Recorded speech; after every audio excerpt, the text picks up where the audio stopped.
जय Hind अकॅडमीच्या online लेक्चरमध्ये सर्वांचे स्वागत आहे।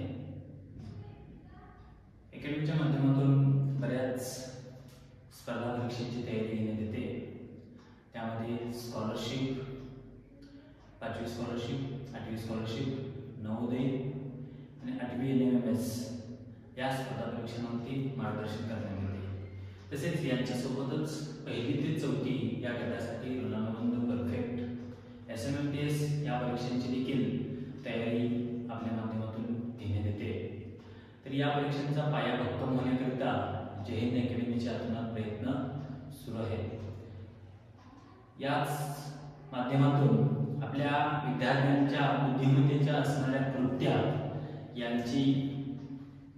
यांच्याबद्दलचे असणारे ज्ञान वाढावे याकरिता आम्ही अतुनात कार्यरत असणार आहोत। आपल्या ऑनलाईन लेक्चरच्या माध्यमातून तसेच आपल्या क्लासमधून देखील या अभ्यासक्रमावरती भरपूर तयारी घेतली जाते। त्यापैकीच एक 17चा पाढा तयार करण्याची पद्धत आज मी तुमच्या समोर मांडत आहे। तर त्यापैकी बघा 17चा पाढा कसा मांडला जातो। तर आज हा 17चा पाढा मांडत असताना एक वेगळ्या पद्धतीने मांडायचा आहे, जेणेकरून जरी पाढा माहित नसला तरी तो लिहिण्याची पद्धत आहे त्या पद्धतीवरून पाढा तयार होतो। त्याकरिता सर्वप्रथम आपल्याला एक 3x3 चा एक चौरस बनवणं गरजेचं आहे। त्यामध्ये इथं हा चौरस बनवला, त्याच्यामध्ये 3x3 चे असे 9 बॉक्स तयार केले। या बॉक्स मध्ये कडेच्या घरामध्ये इकडून आपल्याला उलट 1 2 लिहायचे, 1 2 3 4 5 6 7 8 9 आणि इथं खाली 0।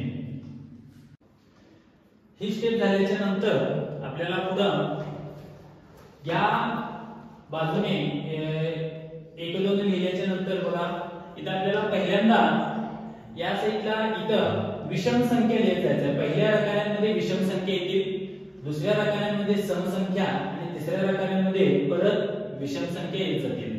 तर बघा या ठिकाणी पहिल्या रकान्यामध्ये पहिली विषम संख्या 1, दुसरी आहे 3, चौथी आहे, तिसरी आहे 5, त्यानंतर परत समसंख्या येतील।